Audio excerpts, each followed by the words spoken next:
தற்சமயம் நாங்கள் பார்க்கலாம் மைக்ரோபிட் டிவைஸின் ஊடாக இப்படியானதொரு சிமுலேட்டரிலே காட்டப்படுவது போல எங்களுடைய டிவைஸிலும் எந்த அளவிற்கு எங்களால் ஒரு புரோகிராமை காட்ட முடியும் என்பதை. அதற்காக நாங்கள் டவுன்லோட் என்று சொல்லக்கூடிய இந்த பொத்தனை கிளிக் செய்வதன் மூலமாக எங்களால் தயாரிக்கப்பட்ட புரோகிராமை இலகுவிலாக தரவிறக்கம் செய்து அதை எங்களுடைய டிவைஸில் எங்களுடைய கணினியில் கனெக்ட் செய்வதன் மூலமாக எங்களுடைய மைக்ரோபிட்டை அதற்கு உள்ளீடு செய்து எங்களால் காண முடியும். உதாரணத்திற்கு நாங்கள் எங்களுடைய மைக்ரோபிட் டிவைஸை எங்களுடைய கணினியூடாக இப்படி கனெக்ட் செய்யும் பொழுது இடது பக்கம் மைக்ரோபிட் என்று சொல்லக்கூடிய இந்த மாதிரியான ஒரு ஃபோல்டரையும் அந்த ஃபோல்டரின் உள்ளே டீட்டெயில்ஸ் மற்றும் மைக்ரோபிட் என்று சொல்லப்படக்கூடிய இந்த இரு வகையான ஃபைல்களையும் எங்களால் காண முடியதாக இருக்கும். இதை போன்றுதான் நாங்கள் எங்களுடைய புரோகிராமையும் டவுன்லோட் செய்து நாங்கள் இவற்றிற்கு உள்ளீடு செய்ய இருக்கின்றோம். தற்சமயம் நான் டவுன்லோட் என்ற பொத்தனை கிளிக் செய்வதன் மூலமாக அவை எங்களுடைய மைக்ரோபிட் ப்ராஜெக்ட் ஆனது நாங்கள் எந்த பெயரில் தந்திருக்கின்றோமோ அதே பெயரில் மேலே காட்டப்பட்டிருப்பதை உங்களால் காணக்கூடியதாக இருக்கும். நான் மைக்ரோபிட் மை ஃபர்ஸ்ட் ப்ராஜெக்ட் என்று எழுதியது போலவே இங்கே காட்டியுள்ளதை உங்களால் காண முடியதாக இருக்கின்றது.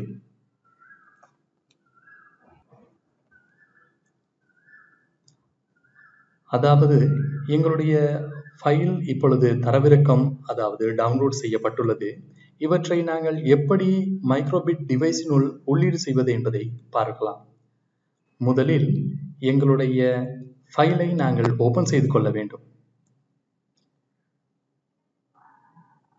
இப்படி நாங்கள் ஓபன் செய்யும் பொழுது அவை எங்களுக்கு மைக்ரோபிட் நீங்கள் கொடுத்த மைக்ரோபிட் ப்ராஜெக்டின் பெயருடன் சேர்ந்து தரவிறக்கம் செய்து பெற்றிருப்பதை காணலாம்.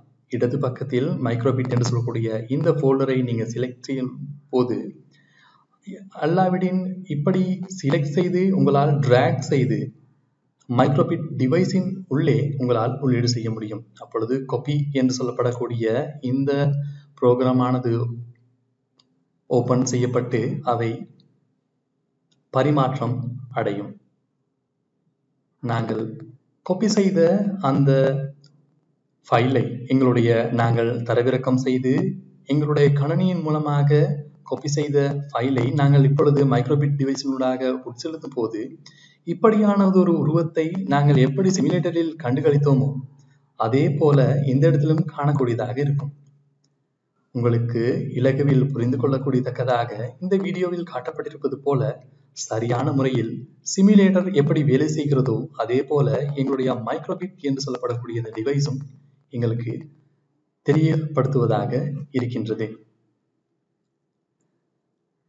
தற்சமயம் இப்படியான பிளாக்ஸுகளை நாங்கள் செய்து டவுன்லோட் செய்து அல்லது எங்களால் பிளாக்ஸுகளை உருவாக்க முடியாமல் அதைவிட எங்களால் கோடுகளை எழுதியும் இவற்றை டவுன்லோட் செய்து தரவிறக்கம் செய்து எங்களால் காட்ட முடியும். இப்படியானதொரு பிளாக்ஸுகளிலிருந்து டவுன்லோட் செய்து நாங்கள் உள்ளீடு செய்யும் பொழுது எங்களுக்கான சரியான ஒரு விவரமான நாங்கள் எந்த புரோகிராமை செய்தோமோ அதையே எங்களால் காணக்கூடியதாக இருக்கும்.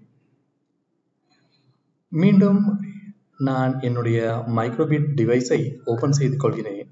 அந்த இடத்தில் உங்களால் காட்ட முடியும் நாங்கள் எந்த புரோகிராமை உட்செலுத்தினோமோ அவை இப்பொழுது புரோகிராம்களாக உள்ளீடு செய்யப்பட்டிருக்கின்றது. அதாவது உங்களுக்கு ஒரு வேளையில் ஒரே ஒரு ஃபைலை மட்டுமே அதாவது ஒரே ஒரு ப்ராஜெக்டை மட்டுமே மைக்ரோபிட் ஆனது உள்ளீடு செய்யும் என்பது கூடுதலான தகவல். தற்சமயம் இந்த மைக்ரோபிட் ஆனது நாங்கள் என்ன புரோகிராம் செய்து டவுன்லோட் செய்கின்றோமோ அதையே எங்களுக்கு சரியான முறையில் எங்களுடைய டிவைஸிலும் காட்டப்படக்கூடியதாக இருக்கின்றது. தற்சமயம் நாங்கள் பார்த்தோம் எப்படி அவற்றை நாங்கள் டவுன்லோட் செய்து அதை எங்களுடைய டிஸ்பிளேயை காட்டுவது என்பதை. தற்சமயம் நாங்கள் பிளாக்கில் ஊடாக செய்த இதே புரோகிராமை எங்களுக்கு ஜாவா ஸ்கிரிப்டினூடாக, அதாவது வலதுபுறத்தில் இங்கே காட்டப்பட்டிருப்பது போல ஜாவா ஸ்கிரிப்டினூடாக இவற்றை எங்களால் எழுத முடியும். இந்த பிளாக்ஸுகள் எப்படி இருக்கின்றதோ அதை போலவே எங்களால் இவற்றை புதிதாக எழுத முடியும். அதற்கு ஜாவா ஸ்கிரிப்ட் என்ற இந்த வலது பக்கத்தில் இருப்பதை கிளிக் செய்து நான் ஒரு சிறிய புரோகிராமை உங்களுக்கு எழுதி காட்டுகின்றேன்.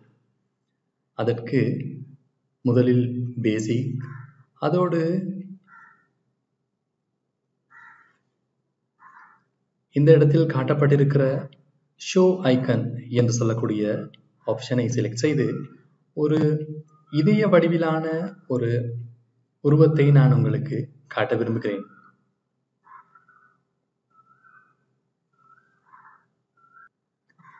இப்படியானதொரு ஐக்கன் நேம்ஸ் என்ற மொழியை தேர்வு செய்து அதை நான் இந்த இடத்திலே எழுதியுள்ளேன்.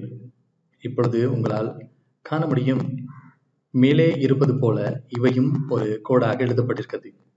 அதை நான் ஒரு வினாடிக்கு நிறுத்தி, நாங்கள் முன்னைய வீடியோக்களில் பார்த்தது போல ஒரு வினாடிக்கு நிறுத்தி மீண்டும் அவை தொடர்ச்சியாக வேலை செய்வதை எங்களால் இங்கு எழுத முடியும். அதே போல பைத்தன் என்று நான் இங்கே கிளிக் செய்வது போல பைத்தன் என்ற லாங்குவேஜிலும் மொழியிலும் எங்களால் அவற்றை எழுத முடியும். பொதுவாக இப்படி நாங்கள் பைத்தனில் எழுதும் போது அவையும் எங்களுடைய பிளாக்ஸ், நாங்கள் தேர்வு செய்த பிளாக்குகளில் இருக்கின்ற இந்த விடயங்களுமே ஒன்றாகவே இருக்கின்றது. அதாவது நாங்கள் தேர்வு செய்கின்ற உருவங்களை நாங்கள் ஜாவா ஸ்கிரிப்ட் அல்லது பைத்தனில் எழுதும் போது இவை எல்லாருமே ஒரே ப்ராஜெக்டாக அல்லது ஒரே லாங்குவேஜாக வரக்கூடியதை எங்களால் காண முடியும். தற்சமயம் நான் உங்களுக்கு காட்டுகின்றேன் இவை எப்படி வேலை செய்கின்றது என்பதை.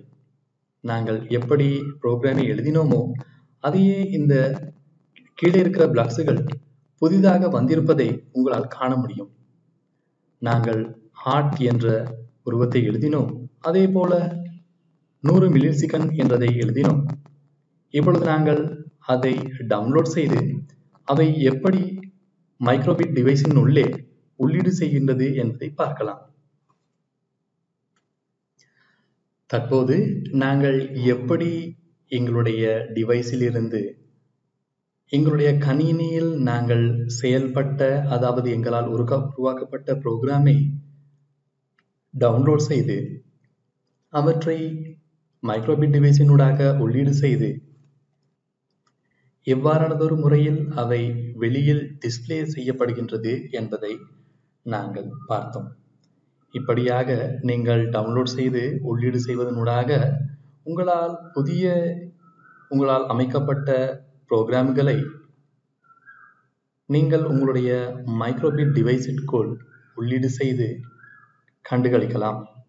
அவற்றை இன்னுமாக மென்மேலுமாக உங்களால் டெவலப் செய்து அல்லது ப்ராஜெக்டுகளை கிரியேட் செய்து, நான் முன்னைய வீடியோவில் அல்லது இந்த வீடியோ கடைசியில் காட்டியது போல ஜாவா ஸ்கிரிப்ட் அல்லது பைத்தன் ஸ்கிரிப்டினூடாக உங்களுக்கு இவற்றை எழுதி டவுன்லோட் செய்து அப்லோட் செய்து கொள்ள முடியும்.